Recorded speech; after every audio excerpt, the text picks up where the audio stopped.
سورہ الانعام کی آیت نمبر 151 اور 52 تلاوت کی ہے۔ اللہ تبارک و تعالیٰ نے ارشاد فرمایا، تم فرماؤ آؤ میں تمہیں پڑھ کر سناؤں جو تم پر تمہارے رب نے حرام کیا ہے، وہ یہ ہے کہ اس کے ساتھ کسی کو شریک نہ ٹھہراؤ،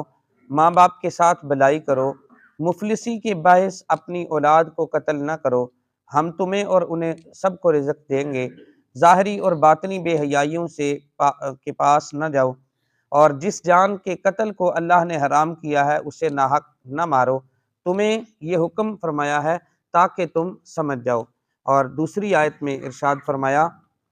اور یتیموں کے مال کے پاس نہ جاؤ مگر بہت اچھے طریقے سے، حتیٰ کہ وہ اپنی جوانی کی عمر کو پہنچ جائیں، اور ناپ اور تول انصاف کے ساتھ پورا کرو، ہم کسی جان پر اس کی طاقت کے برابر ہی بوجھ ڈالتے ہیں، اور جب بات کرو تو عدل کرو، اگرچہ تمہارے رشتہ دار کا معاملہ ہی کیوں نہ ہو، اللہ ہی کا عہد پورا کرو، اللہ نے تمہیں یہ تاکید فرمائی ہے تاکہ تم نصیحت حاصل کرو۔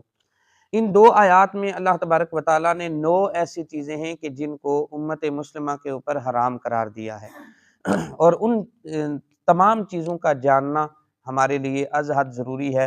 تاکہ اللہ نہ کرے کہ ہم کسی نہ کسی طریقے سے، یہ نہ ہو کہ ہم بھی کسی نہ کسی طریقے سے ان چیزوں کے اندر مبتلا ہوں۔ وہ 9 چیزیں کون سی ہیں جو اللہ تبارک و تعالیٰ نے ان 2 آیات میں بیان فرمائی؟ ان میں سے پہلی ہے کہ اللہ تعالیٰ کے ساتھ کسی کو شریک نہ ٹھہراؤ، اور دوسرے نمبر پر ہے ماں باپ کے ساتھ بھلائی کا ارادہ کرو، بھلائی کرو، مفلسی کے باعث اولاد کو قتل نہ کرو، اور چوتھے نمبر پر ہے بے حیائی کے کام کرنا، چاہے ظاہری ہوں یا باطنی، یہ دونوں جو ہے وہ حرام ہیں۔ اسی طریقے سے ناحق قتل کرنا، کسی کو ناحق قتل کرنا یہ بھی حرام ہے، یتیم کے مال میں بے جا تصرف کرنا یہ بھی حرام ہے، ناپ تول میں کمی کرنا، ناحق بات کہنا، اور اللہ عز و جل سے کیے ہوئے عہد کو پورا نہ کرنا، یہ وہ چیزیں ہیں کہ جو اللہ تبارک و تعالیٰ نے امت کے اوپر حرام قرار دی ہیں۔ اب ان میں اگر پہلی چیز کو دیکھا جائے تو سب سے پہلے ہے اللہ تبارک و تعالیٰ کے ساتھ کسی کو شریک کرنا۔ تو اللہ تبارک و تعالیٰ دنیا کے اندر سب سے بڑا اگر گناہ ہے تو وہ اللہ تبارک و تعالیٰ کے ساتھ شریک ٹھہرانا ہے۔ جیسے بتوں کی پوجا کرتے ہیں لوگ، اور اللہ تبارک و تعالیٰ کے علاوہ کسی کو الہ مان کر، کسی کو خدا مان کر اس کی عبادت کرنا، اس کی پوجا کرنا، یہ اللہ تبارک و تعالیٰ کے ساتھ شریک کرنا ہے، جو کہ بہت بڑا گناہ ہے، اور اس سے اللہ تبارک و تعالیٰ ہمیں معاف فرمائے۔ اب اگر قرآن مجید کی متعدد آیات میں آپ دیکھیں تو جہاں اللہ تبارک و تعالیٰ اپنے ساتھ شریک کرنے سے منع کرتا ہے، ساتھ ہی اللہ تبارک و تعالیٰ والدین کے ساتھ حسن سلوک کا حکم دیتا ہے۔ ہر آیت میں اللہ تبارک و تعالیٰ جہاں اپنے شرک کا تذکرہ کرتا ہے، وہیں پر اللہ تبارک و تعالیٰ والدین کے ساتھ حسن سلوک کرنے کا حکم دیتا ہے۔ علماء نے فرمایا کہ اس کی وجہ یہ ہے کہ طور پر اللہ تبارک و تعالیٰ ہی پیدا کرنے والا ہے، لیکن ظاہری طور پر دنیا میں آنے کا ہمارا جو سبب ہے وہ ہمارے والدین ہیں۔ تو اللہ تبارک و تعالیٰ فرماتا ہے کہ جیسے شرک ایک بہت بڑا گناہ ہے، ایسے ہی والدین کے ساتھ نا انصافی کرنا، والدین کے ساتھ حسن سلوک نہ کرنا، والدین کی نافرمانی کرنا، والدین کو ناراض کرنا، یہ بھی شرک کی طرح بہت بڑا گناہ ہے، کبیرہ گناہ ہے، اور اللہ تبارک و تعالیٰ اس حوالے سے ہمیں بھی معاف فرمائے کہ والدین کے ساتھ ہم اچھا سلوک کر سکیں۔ تیسرے نمبر پر اللہ تبارک و تعالیٰ نے فرمایا مفلسی کے باعث اپنی اولاد کو قتل نہ کرو۔ یہاں پر ایک اور جگہ پر اللہ تبارک و تعالیٰ نے مطلقاً فرمایا کہ اپنی اولاد کو قتل نہ کرو، لیکن یہاں پر فرمایا مفلسی کے باعث، کہ اگر بچے زیادہ ہو جائیں گے تو کھائیں گے کہاں سے، پہلے ہی حالات بڑے مشکل ہیں، تو اگر یہ بچہ بھی ہو گیا تو پھر کیسے حالات چلیں گے۔ تو اللہ تبارک و تعالیٰ فرماتا ہے کہ تم مفلسی کے باعث اپنی اولاد کو قتل نہ کرو، اگر میں تمہیں رزق دیتا ہوں تو ان کو بھی رزق دوں گا۔ تو اگر کوئی شخص اس وجہ سے اپنی اولاد کو قتل کرتا ہے، قتل کرنے سے مراد کیا ہے کہ بچہ گرا دینا، اب پتہ چلا کہ حمل ٹھہر گیا ہے اور اللہ تعالیٰ نے امید دلائی ہے، تو ڈاکٹروں کے ذریعے، دوائیوں کے ذریعے، کسی بھی طریقے سے بچے کو گرا دینا، صرف اس وجہ سے کہ چونکہ اگر زیادہ بچے ہوگے تو پھر ہمارے گھر کا نظام کیسے چلے گا، یہ بہت بڑا کبیرہ گناہ ہے، اور اللہ تبارک و تعالیٰ نے اس کو حرام قرار دیا ہے۔ حضرت عبداللہ بن عباس رضی اللہ تعالیٰ عنہ سے روایت ہے، نبی کریم صلی اللہ علیہ وسلم نے ارشاد فرمایا، جو شخص 3 بیٹیوں یا بہنوں کی اس طرح پرورش کرے کہ ان کو ادب سکھائے، ان سے مہربانی کا برتاؤ کرے یہاں تک کہ اللہ عز و جل نے انہیں بے نیاز، اللہ تبارک و تعالیٰ ان کو بے نیاز کر دے، مثلا وہ نکاح کر کے اپنے گھر چلی جائیں تو اللہ تبارک و تعالیٰ اس شخص کے اوپر جنت کو واجب کر دے گا۔ یہاں پہ بیٹیوں کا بھی ذکر ہے اور بہنوں کا بھی ذکر ہے، یعنی جس کی بیٹیاں نہیں ہیں، ابھی شادی شدہ نہیں ہے لیکن اس کی بہنیں ہیں، تو حضور نے فرمایا 3 یا 2، راوی کہتے ہیں کہ اگر کوئی صحابی اگر کسی ایک کے بارے میں بھی پوچھتا تو یقیناً حضور علیہ الصلوۃ والسلام اس کے بارے میں بھی یہی حکم فرماتے۔ تو جو اپنی بہنوں کے ساتھ اچھا سلوک کرتا ہے، اپنی بیٹیوں کے ساتھ اچھا سلوک کرتا ہے، اللہ تبارک و تعالیٰ اس کے اوپر جنت کو واجب کر دے۔ چوتھے نمبر کے اوپر اللہ تبارک و تعالیٰ نے فرمایا بے حیائی جو ہے وہ چاہے ظاہری ہو یا باطنی، اس کو وہ امت مسلمہ کے اوپر حرام ہے اور بہت بڑا کبیرہ گناہ ہے۔ اب بے حیائی کے حوالے سے ایک تو یہ ہے کہ ہم ظاہراً لوگوں کو دکھانے کے لیے اچھا بن رہے ہیں، میں ظاہراً لوگوں کو دکھانے کے لیے اچھا بنوں گا، میرا لباس بھی اچھا ہوگا، میرا کردار بھی اچھا ہوگا، میری گفتگو بھی اچھی ہوگی، معاشرے کے اندر سب کچھ، لیکن باطنی طور پر جب میں اکیلا ہوں تو اکیلے میں اللہ تبارک و تعالیٰ سے حیا نہ آئے مجھے، میں ظاہری طور پر تو نیک بنوں لیکن باطنی طور پر جب میں اکیلا ہوں اس وقت میں گناہ نہ چھوڑوں، اس وقت شراب نوشی بھی چلے، اس وقت جوا بھی چلے، اس وقت حرام خوری بھی چلے اور گھر والوں کے ساتھ ظلم و ستم بھی چلے، تو یہ اللہ تبارک و تعالیٰ نے اس والے سے بہت تاکید فرمائی ہے اور منع فرمایا ہے۔ حضرت عدی بن حاتم رضی اللہ تعالیٰ عنہ سے روایت ہے، نبی کریم صلی اللہ علیہ وسلم نے ارشاد فرمایا قیامت کے دن کچھ لوگوں کو جنت کی طرف لے جانے کا حکم ہوگا۔ اب وہ کیا ہوگا؟ وہ بالکل جنت کے پاس پہنچ جائیں گے، اللہ تبارک و تعالیٰ ان کو کہے گا ان کو لے جاؤ جنت میں۔ جب وہ جنت کے بالکل قریب پہنچ جائیں گے، جنتیوں کو دیکھیں گے، جنت کی خوشبو محسوس کریں گے، وہ جنت کی جو نعمتیں ہیں وہ دیکھیں گے، اب پھر ایک دم آرڈر آئے گا، حکم آئے گا، ان کو اس بندے کو واپس دوزخ میں لے جاؤ۔ اب اللہ تبارک و تعالیٰ کی بار ظاہر ہے اللہ کا حکم ہے، فرشتے واپس دوزخ کی طرف لے جائیں گے تو وہ عرض کرے گا یا اللہ اگر تو مجھے جنت کی طرف نہ لے کے جاتا اور پہلے سے ہی حکم دے دیتا میں جہنم میں مجھے ڈال دیا جاتا تو اتنا مجھے دکھ نہ ہوتا، یا اللہ تو نے مجھے جنت دکھائی، جنتیوں کے جو نعمتیں ہیں وہ دکھائی ہیں، اب تو حکم دے رہا ہے کہ مجھے دوزخ میں ڈال دیا جائے، تو اللہ تبارک و تعالیٰ فرمائے گا دنیا میں تو نیک اعمال کیا کرتا تھا لوگوں کو دکھانے کے لیے، ریاکاری کیا کرتا تھا، دکھاوا کیا کرتا تھا، لہٰذا اب چونکہ تمہارا ایک دکھاوا تھا لہٰذا تمہارے لیے وہ جنت کی وہ جو نعمتیں ہیں وہ دکھانا مطلوب تھی کہ اگر تو میری خاطر نیک اعمال کرتا تو پھر تیرے لیے وہ ٹھکانہ تھا، لیکن تو چونکہ ریاکاری کرتا رہا، دکھاوا کرتا رہا، لوگوں کے لیے نیک بنتا رہا، اب لہٰذا تیرا ٹھکانہ دوزخ ہے۔ تو اس کو شرک اصغر بھی قرار دیا ہے کہ دکھاوے اور ریاکاری کے لیے نیک اعمال کرنا، جیسے ایک شرک ہے اللہ تبارک و تعالیٰ کے ساتھ شریک کرنا اور ایک ہے لوگوں کو دکھا کر عبادت کرنا، تو اس کو شرک اصغر بھی قرار دیا ہے۔ تو اس سے بھی اللہ تبارک و تعالیٰ ہمیں محفوظ فرمائے کہ دنیا کے اندر تو بظاہر ہم لوگوں کو دھوکہ دے سکتے ہیں لیکن حقیقت میں اللہ تبارک و تعالیٰ کو تو دھوکہ نہیں دے سکتے نا۔ اب جو اللہ تبارک و تعالیٰ کے خوف کی وجہ سے نیک گناہ کو چھوڑ دیتا ہے اس کے لیے ایک حدیث مبارکہ عرض کرتا ہوں۔ حضرت ابو امامہ رضی اللہ تعالیٰ عنہ سے مروی ہے، نبی کریم صلی اللہ علیہ وسلم نے ارشاد فرمایا جس شخص کو کسی عورت نے برائی کی دعوت دی اور وہ محض اللہ تعالیٰ کے خوف کی وجہ سے اس سے باز رہا تو قیامت کے دن اللہ تبارک و تعالیٰ اس کو اپنے عرش کے سائے کے نیچے جگہ عطا فرمائے۔ اتنا بڑا اعزاز ہے کہ برائی کا موقع ملا، گناہ کا موقع ملا، لیکن اللہ کے خوف کی وجہ سے اس نے برائی کو چھوڑ دیا، گناہ کو چھوڑ دیا، اللہ تبارک و تعالیٰ اپنے عرش کے سائے کے نیچے اس کو جگہ عطا فرمائے گا۔ اور اس کے بعد اللہ تعالیٰ نے جو حرام قرار دیا ہے وہ ہے اولاد کو ناحق قتل کرنا، کسی کو ناحق قتل کرنا۔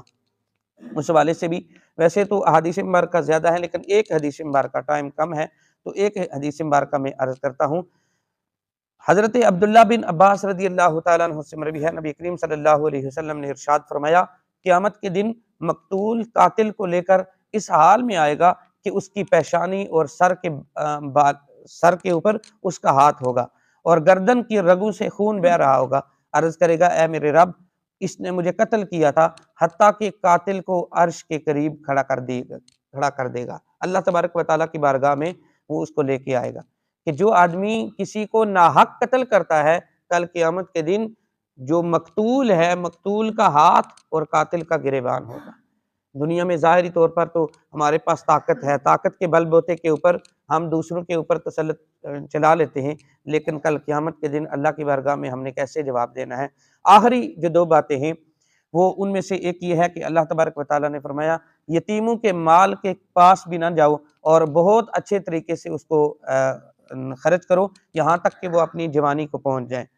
یتیم جب تک بچہ نابالغ ہوتا ہے اس کے اوپر یتیم کا اطلاق ہوتا ہے، لیکن جب وہ بالغ ہو جاتا ہے اب پھر اس کے اوپر یتیم کے جو احکامات ہیں وہ لاگو نہیں ہوتے۔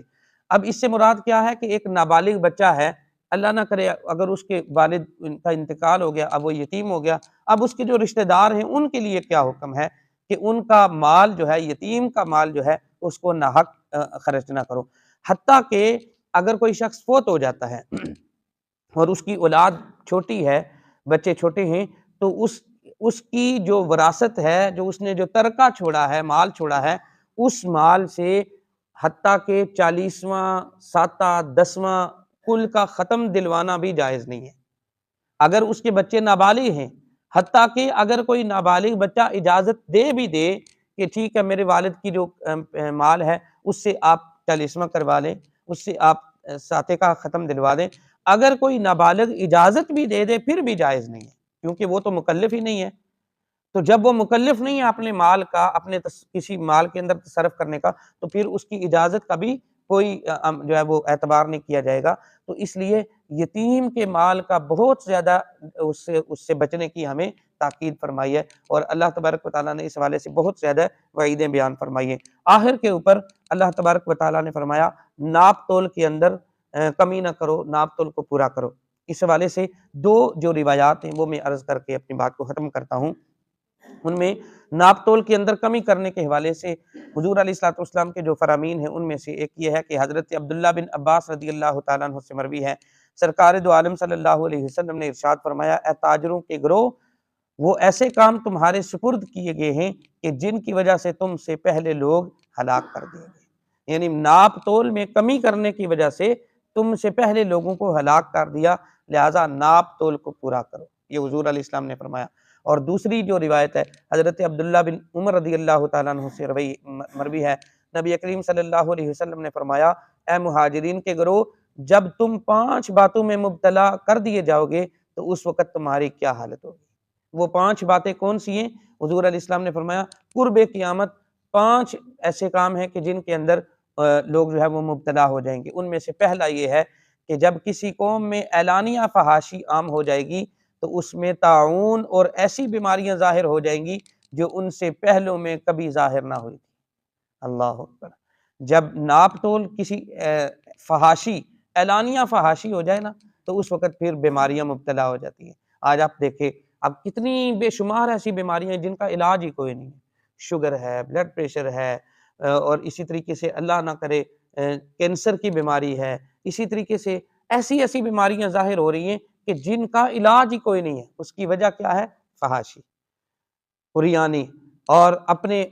یہ پتہ ہے ہمیں کہ یہ چیز غلط ہے، لیکن اس کے باوجود ہمارے شادی بیاہ میں معذرت کے ساتھ کہوں گا ہم نمازی بھی ہیں، ہم حاجی بھی ہیں، ہم سب کچھ ہیں، لیکن ہماری بچیاں شادی بیاہ کے موقع کے اوپر ڈانس کر رہی ہوتی ہیں، یہ بھی فحاشی ہے۔ کل قیامت کے دن اس کے بارے میں بھی ہم سے پوچھا جائے گا۔ ایک حدیث مبارکہ یاد آئے گی، حضور علیہ الصلوۃ والسلام نے فرمایا ایک عورت 5 مردوں کو لے کر دوزخ میں جائے گی، ایک اس کا حامد ہے، ایک اس کا بھائی ہے، ایک اس کا والد ہے۔ حضور علیہ السلام نے فرمایا ایک عورت کو جب دوزخ میں لے کر جایا جائے گا وہ کہے گی یا اللہ میرے ساتھ صرف مجھے نہ دوزخ میں ڈالا جائے، میرے ساتھ میرے بھائی کو بھی ڈالا جائے، کہ میں اس کے سامنے گناہ کر رہی تھی لیکن وہ اس کے اوپر راضی رہا، اس نے مجھے کچھ بھی نہیں کہا، اس نے مجھے روکا بھی نہیں، لہٰذا صرف مجھے نہیں بلکہ اس کو بھی دوزخ میں ساتھ میرے ڈالا جائے۔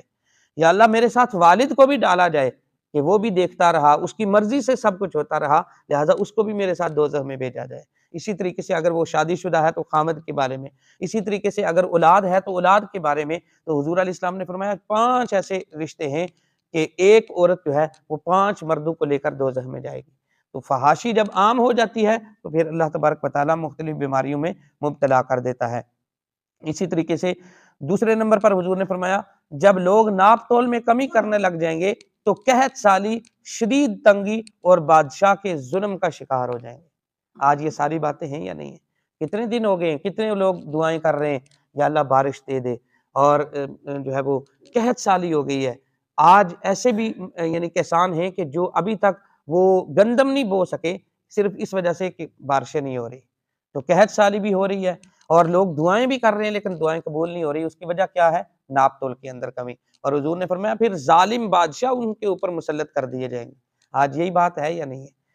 تیسرے نمبر پر فرمایا جب زکوٰۃ کی ادائیگی چھوڑ دیں گے لوگ تو آسمان سے بارش روک دی جائے گی۔ اللہ اکبر! جب زکوٰۃ نہیں دی جائے گی تو پھر اللہ تبارک و تعالیٰ بارش کو روک دیں گے، اور حضور نے فرمایا اور اگر چوپائے یا بچے نہ ہوں تو اللہ تبارک و تعالیٰ کبھی بھی بارش نہ برسائے۔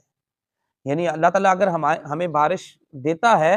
ہمارے اوپر نعمتیں کا نزول ہوتا ہے، تو پھر چوپایوں کی وجہ سے، جانوروں کی وجہ سے، بچوں کی وجہ سے۔ چوتھے نمبر پر فرمایا جب لوگ اللہ اور اس کے رسول کا عہد توڑ دیں گے تو اللہ تبارک و تعالیٰ ان پر دشمن کو مسلط کر دے گا جو ان کے مال وغیرہ سب چھین کر لے جائے گا۔ اور پانچویں نمبر پر فرمایا جب حکمران اللہ تبارک و تعالیٰ کے قانون کو چھوڑ کر دوسرا قانون اور اللہ تعالیٰ کے احکام کو چھوڑ دیں گے اور کچھ اور اس کو لے لیں گے تو پھر کیا ہوگا؟ اللہ تبارک و تعالیٰ ان کے درمیان لڑائی جھگڑے ڈال دے۔ یہ ساری باتیں آج ظاہر ہو رہی ہے، آج حکمران آپس میں لڑ نہیں رہے۔ اس کی وجہ کیا؟ اللہ تبارک و تعالیٰ کے قانون کو چھوڑ کر انہوں نے دوسرے لوگوں کو قانون کو اپنا لیا ہے۔ اللہ تبارک و تعالیٰ کی بارگاہ میں دعا ہے اللہ تبارک و تعالیٰ ہمیں ان تمام باتوں سے بچنے کی توفیق عطا فرمائے، ہمیں نیک اعمال کی توفیق عطا فرمائے، برے کاموں سے، بری صحبتوں سے بچنے کی توفیق عطا فرمائے۔ اللہ تبارک و تعالیٰ ہمیں اچھے حکمران نصیب پر عطا فرمائے اور ہمیں اچھی رعایا بننے کی توفیق عطا فرمائے۔